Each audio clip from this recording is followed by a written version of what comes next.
एक गांव में एक बूढ़ी दादी अपने बेटे के साथ रहती थी। माँ और बेटा दोनों मजदूरी करके अपना गुजारा करता था। एक दिन दादी अम्मा के मन में एक विचार आया और वो अपने बेटा से बोलने लगी, बेटा तुम अब शादी कर लो, मैं अपने जीते जी बहू को देखना चाहती हूँ। फिर बूढ़ी दादी ने अपने बेटे का एक सुशील कन्या से विवाह करवा दिया।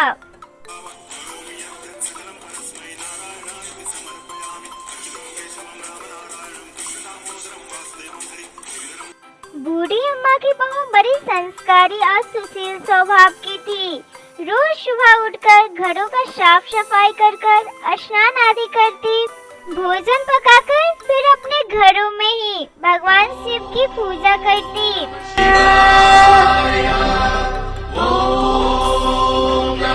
विवाह के कुछ समय बाद सावन का महीना आया। बूढ़ी अम्मा की बहू भोलेनाथ की बहुत बड़ी भक्त थी।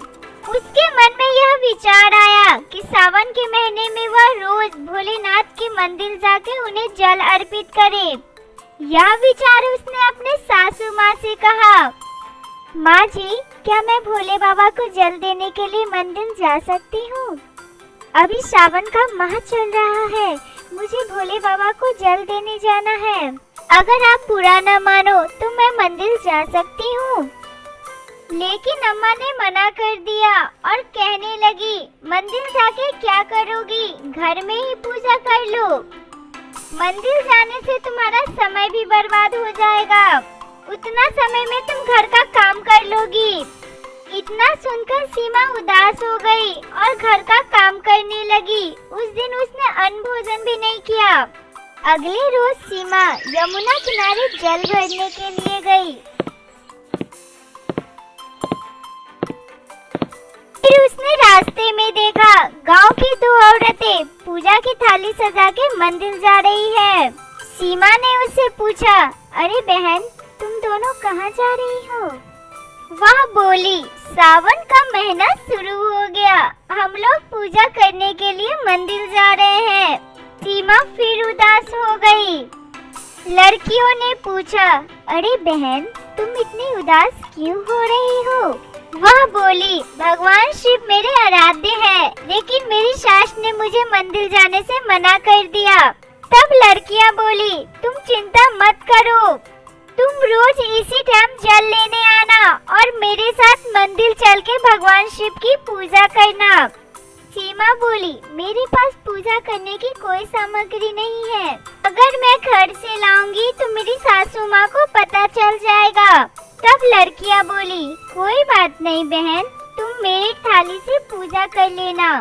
सीमा बहुत खुश हुई। अगले दिन सीमा उनके साथ मंदिर जाने के लिए निकल चली।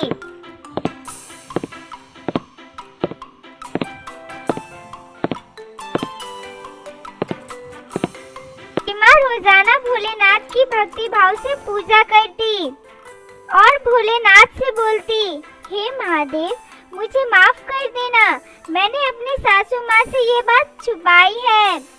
इसी तरह सारा सावन सीमा रोजाना भोलेनाथ की पूजा करने के लिए मंदिर जाती और पूरे मन से पूजा करती।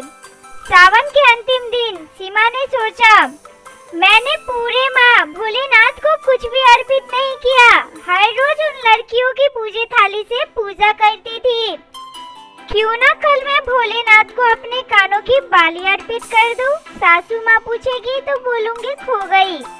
अगले रोज सीमा अपने कानों से बाली निकालकर भोलेनाथ को अर्पित कर दी।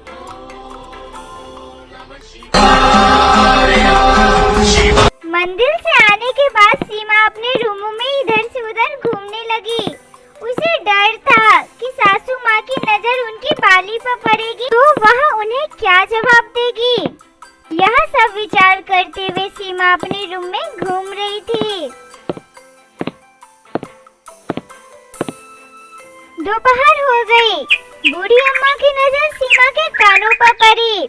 उसने सीमा से पूछा, सीमा तुम्हारे कानों की बाली क्या हुई?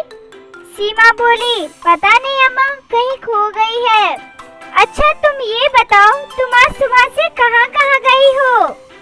मैं वहीं ढूंढ लूंगी। सीमा बोली, सुबह जब मैं पानी भरने के लिए गई थी उस टाइम तो बाली थी मेरे कानों में। फिर मैं उबला तानने गई। दोनों उधर जाकर एक एक उबला तोड़ के उनमें बाली ढूंढते। उबला में 4 बाली मिली। बूढ़ी अम्मा सीमा से पूछने लगी, बाली तो एक ही दी थी तुमने, यह 4 बाली कहाँ से आई? ऐसा करके उसने सारे उबले तोड़े। सारे में 2-2 बाली मिलते गई। फिर सीमा ने अम्मा से क्षमा मांगते हुए बोली, अम्मा मैं रोज आपको बिना बताए सावन में पूजा करने के लिए मंदिर जाया करती थी। आज अंतिम दिन थी तो मैंने भोलेनाथ को एक कान की बाली चढ़ाई थी। भोलेनाथ ने मुझे एक बाली की जगह पे 1000 बाली दे दी। बूढ़ी अम्मा खुश हो गई और बोलने लगी, भोलेनाथ की पूजा करने से इतना फल प्राप्त होता है। अगले बार से हम दोनों साथ में पूजा करने चलेंगे। अगली बार जब सोमवारी आया तो बूढ़ी अम्मा और उनकी बहू सीमा दोनों साथ में भोलेनाथ की पूजा करने के लिए जाती और भोलेनाथ के तन मन धन से पूजा करती। भोलेनाथ की कृपा से बहू और सास दोनों अमीर हो गई और बहू को एक सुंदर पुत्र की प्राप्ति हुई। प्रेम से बोलो हर हर महादेव।